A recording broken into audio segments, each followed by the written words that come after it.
Oh yeah, hi folks. Gary McPherson again. I'd like to make another amendment to the novel that I wrote called The Odd Murder at Echo Lake, and I think this will be a first amendment. I couldn't tell you the whole thing, of course, but see, as the story goes, folks, Jim Short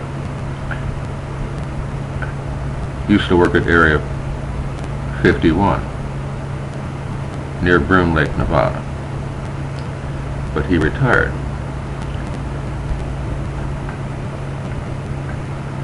And after he retired, he became a private detective, a PI. So his name is Jim Short, but he's not short. And everybody calls him Shorty. He knows the FBI. He knows Agent Jim Steele with the FBI because he's military, former military. But he's not short. But everybody calls him Shorty. And he hates that name. So him and Jim Steele, Special Agent Steele, they get into it all the time. He says, "God damn it, Steele, will you stop calling me Shorty? I ain't short, man. Are you blind?" And he's like, Shorty's like, he's 7 feet tall and 400 pounds. I think he used to play football. But he retired and became a private investigator after he worked at Area 51 in Groom Lake, Nevada. So he knows he's around the Nevada area, give or take a mile or so, you know. I'm not a mapologist, but so as the story goes. So one night, Annie Colt walks into his office, and she's a billionaire, Colt Firearms. And there's this odd murder. I call it the odd murder at Echo Lake. And he says, "Well, I need $2,000 a day plus expenses." Now she's a billionaire, and she slaps like $50,000 in cash down on the table, right in cash, mind you. And Shorty's eyes almost fell out of his head. He says, "My gosh, lady," and she's got googly eyes for him. I mean, she's trying to get him into bed all through the novel, because neither one of them are married. I mean, she's trying to get him into bed with her all through the story. And his tongue almost fell on the floor when he saw that cash, because he's come with the cash Callaway. So Shorty takes the case, because he can't argue with the cash. He's stuffing the cash into his pockets and his trench coat. "Yes, ma'am, you got me. Yes, sweetheart, baby."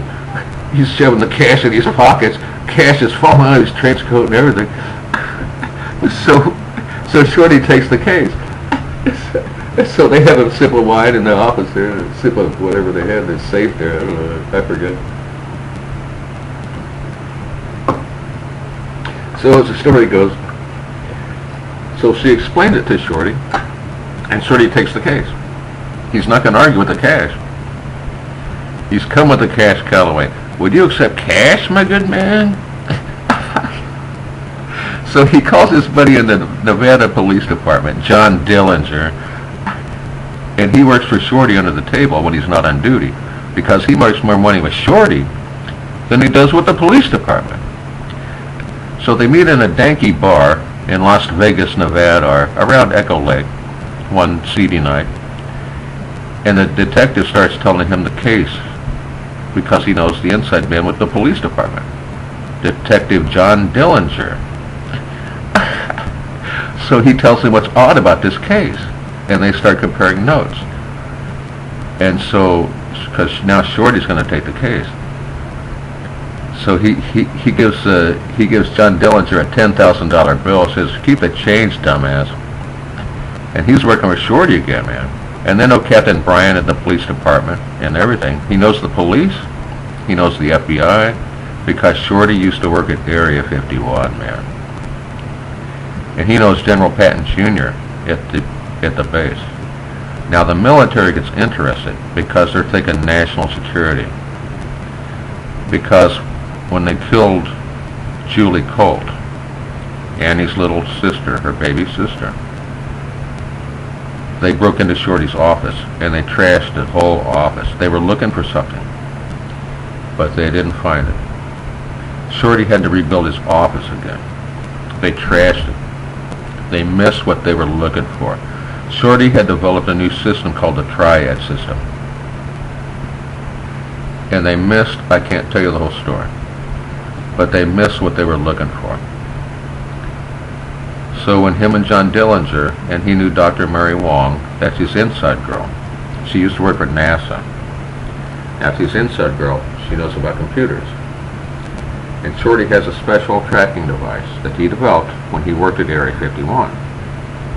And they missed that too, because Shorty had a secret rebel safe that arose from the floor. And the killers, they missed it. So Shorty got his weapons out of the secret hidden rebel safe because he developed a new tracking system.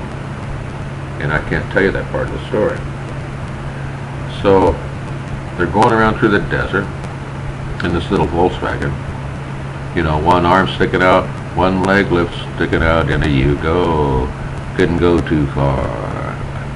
100 million miles a gallon on one gas, climbed up the mountain and down the other side, but you couldn't go fast in a Hugo.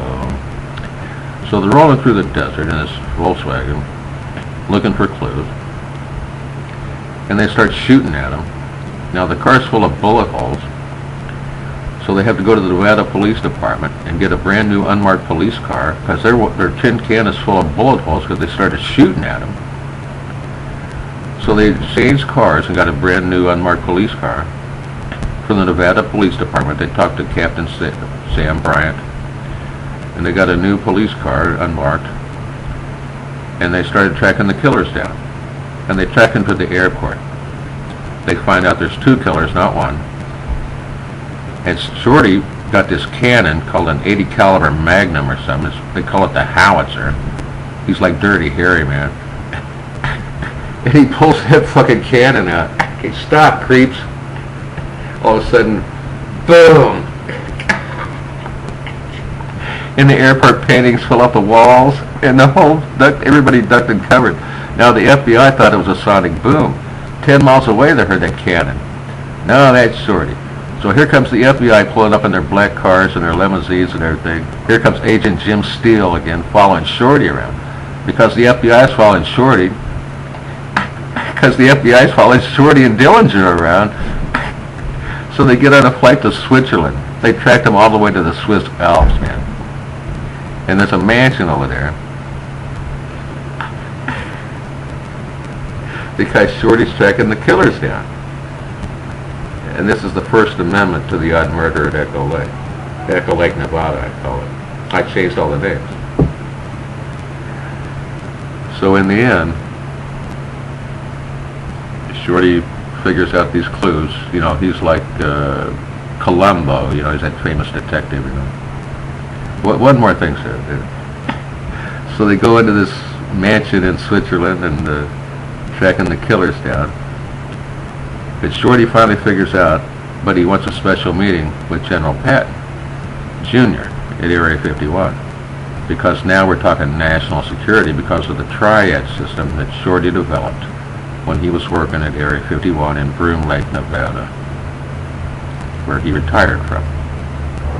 Now they're thinking, my God, national security. And that's why the military was helping them out.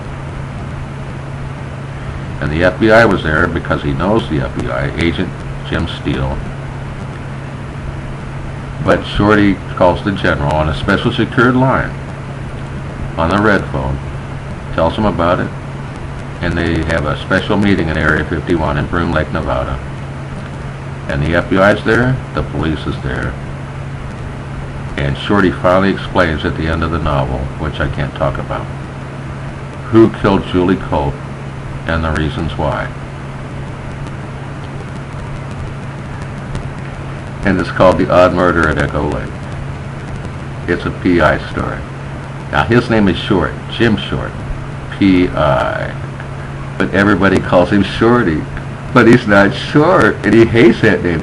Don't you dare call him Shorty, man. He'll blow your head off. But anyway, it's called The Odd Murder at Echo Lake. And that was the only private detective story that I've if I could ever do it in the future, I thought, well, maybe I could make, if I can bring Shorty back, maybe I can make Shorty number 2. But that might take another 10 years. I'm already 10 years behind schedule because I was attacked. So I'm 10 years behind schedule. All right, everybody have a good day, and I'll try to get this on YouTube for you. And you have a good day. And always remember this now. You've only taken your first step into the twilight zone.